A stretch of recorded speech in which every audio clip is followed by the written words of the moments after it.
नमस्कार, IPO corner में आपका स्वागत है। आपके साथ मैं हूं अभिषेक सत्यव्रतम और इस खास चर्चा में हमेशा की तरह हमारे साथ जुड़ गई हैं हेम सिक्योरिटीज की आस्था जैन। आज से दो आईपीओ खुले हैं, आसान लोन्स और D piping, D double E इस कंपनी का नाम है। और डी पाइपिंग जो है 418 करोड़ रुपए जुटाएगी। इसके अगर हम प्राइस बैंड की बात करें तो 193 रुपए से लेकर 203 रुपए के बीच का प्राइस बैंड है। फ्रेश इशू 325 करोड़ रुपए का है और अगर हम ओएफएस की बात करें तो 93 करोड़ रुपए का है। आसान लोन्स का भी आईपीओ खुला है, उसकी डिटेल्स भी आपको दे देते हैं। ये आज से 21 जून तक ये खुला रहेगा। आज है 19 तारीख, 19, 20, 21 तक ये खुला रहेगा। और फ्रेश इशू इसमें 132 करोड़ का है और ये जो टोटल साइज है ये भी 132 करोड़ का भी है। इसमें कोई भी ओएफएस नहीं है। थोड़ा ये छोटा साइज है आसान लोन्स का। लेकिन शुरुआत करते हैं चर्चा की डी पाइपिंग के साथ। हमारे साथ आस्था जी हैं। आस्था जी, बहुत शुक्रिया आपका समय देने के लिए। स्वागत है आपका 18 स्वदेश पर। आस्था जी, डी पाइपिंग ये कंपनी, जैसे नाम से तो जाहिर हो रहा है कि ये पाइप वाले बिजनेस में है, लेकिन क्या जो पाइप वाली जो कंपनीज हैं एग्जिस्टिंग जो लिस्टेड हैं, क्या उनसे किसी तरह अलग इनका कारोबार है? ये क्या बी टू बी में डील करती है या फिर बी टू सी वाला भी कारोबार है इनका? Good afternoon. देखा जाए तो देखिए ये इंजीनियरिंग कंपनी है। बेसिकली ये पाइप मैन्युफैक्चरिंग में तो है, लेकिन ये स्पेशलाइज्ड प्रोसेस पाइप बनाते हैं जो कौन कौन सी इंडस्ट्रीज में काम में आते हैं। सबसे पहले oil and gas, power, chemicals, इस तरह की में आते हैं। तो बेसिकली ये जो पूरा बिजनेस मॉडल है ये एक तरह से engineering based specialized process piping बनाने का है, जो कि थोड़ा सा हम कह सकते हैं इंजीनियरिंग सेक्टर से ज्यादा रिलेटेड है। अब अगर इस कंपनी की बात करें तो सबसे पहले इस कंपनी के जो पॉजिटिव्स हैं उसमें देखा जाए तो मेजर पार्ट ऑफ रेवेन्यू जो ये बनाते हैं वो ऑयल एंड गैस सेक्टर से आता है, फिर पावर से आता है, केमिकल से आता है। और अभी इन सब सेक्टर्स की बात करें तो ये सब सेक्टर्स काफी अच्छी शेप में है और काफी बढ़िया डिमांड आने वाले सालों में भी इन सेक्टर्स से आने वाली है। तो वो कंपनी के लिए काफी फायदेमंद होगा। दूसरी तरफ अगर हम कंपनी की ऑर्डर बुक की भी बात करें तो ऑर्डर बुक बेहद शानदार है। दिसंबर 31 2023 के हिसाब से जो ऑर्डर बुक आती है वो लगभग यहाँ पे 800 करोड़ के आसपास की है, जो कि more than 1 times of their FY 23 revenue है। तो ऑर्डर बुक बहुत अच्छी है कंपनी की, इनके पास ऑर्डर्स काफी अच्छे हैं। और जिस तरह से ये आईपीओ प्रोसीड्स को यूज करेंगे ये आगे के लिए कंपनी को बढ़िया ग्रोथ में एक सहायता करते हुए नजर आएंगे, क्योंकि एक तरह से कंपनी अपना डेट रिड्यूस करेगी। सबसे पहले तो डेफिनेटली जो भी डेट रिड्यूस होगा उससे इंटरेस्ट कॉस्ट की बचत होगी, जो कंपनी की बॉटम लाइन में डायरेक्टली ऐड होगी। कुछ वर्किंग कैपिटल रिक्वायरमेंट्स के लिए ये लोग फंड उठा रहे हैं। और जिस तरह से अभी देखा जाए तो कंपनी अब एक्सपेंशन मोड में भी है, इनकी कुछ फैसिलिटीज भी ऑपरेशनल हो रही हैं और आगे जाते हुए होंगी, तो वो भी कंपनी को बढ़िया ग्रोथ देगी। लॉजिस्टिक्स की बात करें तो कंपनी जो भी फैसिलिटीज लगा रही है उससे लॉजिस्टिक कॉस्ट कंपनी की काफी ज्यादा कम होती हुई नजर आएगी। तो कुछ ये फैक्टर्स हैं जो कि कंपनी की आगे की ग्रोथ के लिए काफी फायदेमंद साबित होंगे और इसी वजह से हम लोग पॉजिटिव हैं कंपनी पे, सब्सक्राइब की रेटिंग दे रहे हैं इस आईपीओ को। तो सब्सक्राइब करना चाहिए, लिस्टिंग गेन और लॉन्ग टर्म पर्पस दोनों ही नजरिए से। ठीक है। सब्सक्राइब की राय है लॉन्ग टर्म के लिए और लिस्टिंग दोनों के लिए आप इसमें पैसे लगाइए। आपको बता दें कि 73 शेयरों का इसमें लॉट है। मिनिमम जो इन्वेस्टमेंट है वो है 14,819 रुपए का। और अगर आप डीप पाइपिंग के अगर आप कर्मचारी हैं इस कंपनी के, तो आपको 19 रुपए का अपफ्रंट डिस्काउंट भी कंपनी दे रही है इस आईपीओ के जरिए।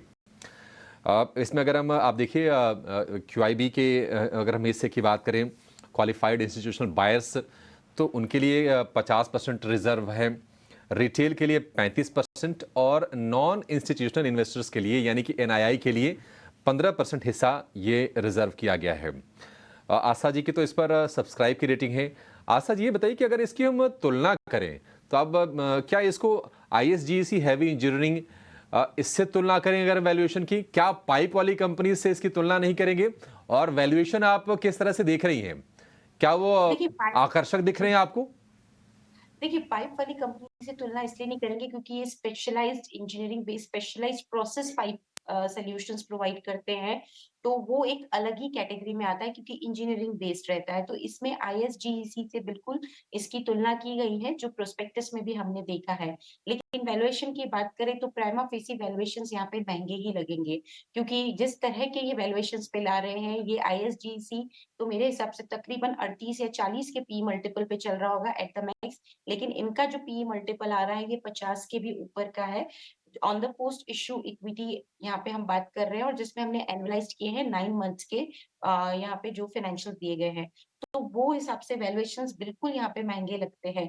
लेकिन लॉन्ग टर्म प्रोस्पेक्ट्स पे जिस पे मैंने आपको 2-3 फैक्टर्स यहाँ पे बताए, लॉन्ग टर्म प्रोस्पेक्ट्स में क्योंकि मुझे लगता है ये कंपनी बढ़िया परफ़ॉर्म करती हुई नज़र आएँगी, क्योंकि इस तरह की ये अपने आप में देखा जाए तो लीडिंग कंपनी है जो कि प्रोसेस पाइपिंग ये जो बनाती हैं। तो इस तरह के पाइपिंग बनाने में इनका काफ़ी यहाँ पे महारत हासिल है और लीडिंग ये प्लेयर है। मैन्युफैक्चरिंग फैसिलिटीज़ भी काफ़ी अच्छी हैं और जब आगे जाके जो यहाँ पे ग्रोथ फैक्टर्स रहेंगे वो इनका एक तो डेट रिडक्शन से इंटरेस्ट कॉस्ट की हम बात करें तो वो रहेगा, लॉजिस्टिक कॉस्ट यहाँ पे आगे जाते हुए कम होती हुई नज़र आएँगी और ऑर्डर बुक की बात करें तो कंपनी को सिर्फ एक हम कोविड पीरियड को छोड़ दें तो वहाँ पे थोड़ा-सा ऑर्डर बुक को लेके इतना जिसे कहते हैं उत्साह नहीं था, नहीं तो हमेशा इनके पास काफ़ी सॉलिड ऑर्डर्स हाथ में रहते हैं और आगे जाते हुए बढ़ते हुए नज़र आएँगे क्योंकि जो सेक्टर्स को ये टारगेट करते हैं, वहाँ पे बढ़िया ग्रोथ हमें देखने को मिल रही है। तो फ्यूचर प्रोस्पेक्ट्स के हिसाब से ही हम इसको सब्सक्राइब की रेटिंग दे रहे हैं, वैल्यूएशन के हिसाब से बिल्कुल महँगा है, लेकिन आगे जाते हुए जिस तरह की ऑर्डर बुक है कंपनी की मुझे लगता है फाइनेंशियल परफॉर्मेंस बढ़िया आएगी और हमें बॉटम लाइन यहाँ पे बढ़िया देखने को मिलेगी, इसीलिए हम सब्सक्राइब की रेटिंग दे रहे हैं। ठीक है, फाइनेंशियल परफॉर्मेंस बेहतर है। स्पेशलाइज्ड प्रोसेस्ड पाइपिंग सॉल्यूशन ये कंपनी देती है और अगर देश में ही नहीं विदेशों में भी इनके मैन्युफैक्चरिंग प्लांट हैं। देश में बात करें तो हरियाणा में, गुजरात में, राजस्थान में मैन्युफैक्चरिंग प्लांट हैं और थाईलैंड के बैंकॉक में भी कंपनी के मैन्युफैक्चरिंग प्लांट्स हैं, तो विदेशों में भी कंपनी ऑपरेट कर रही है। आशा जी, अब एक सवाल आखिरी में ये बता दीजिए कि अगर किसी को सिर्फ लिस्टिंग के लिए, क्योंकि बहुत सारे ऐसे निवेशक होते हैं जो आईपीओ को लिस्टिंग के पर्सपेक्टिव से ही देखते हैं और लिस्टिंग गेन लेके जी। बाहर हो जाते हैं, कितने लिस्टिंग गेन की उम्मीद करें? क्या डिसेंट बढ़िया 15-20-25% के आसपास की लिस्टिंग गेन मिल जाएगी इसमें? जी, आपने बोला बहुत सारे मेरे हिसाब से मैक्सिमम जो रिटेल इन्वेस्टर्स यहाँ पे अप्लाई करते हैं वो लिस्टिंग गेन पर्सपेक्टिव से ही करते हैं। तो यहाँ पे बिल्कुल डिसेंट लिस्टिंग गेन होते हुए नज़र आएँगे, जिसमें मुझे लगता है 10-15% तो यहाँ पे होने ही चाहिए और उसके ऊपर भी हो सकते हैं अगर मार्केट ने सपोर्ट किया। बट हाँ, बिल्कुल कोई भी यहाँ पे कंडीशंस किस तरह की रहेंगी वो एक देखना ज़रूरी है। पर आराम से यहाँ पे 8-10% से ऊपर के रिटर्न्स हमें देखते हुए मिलने चाहिए, क्योंकि फ्यूचर प्रोस्पेक्ट्स बढ़िया हैं। तो उस हिसाब से यहाँ पे लिस्टिंग गेन के लिए लगाया जा सकता है।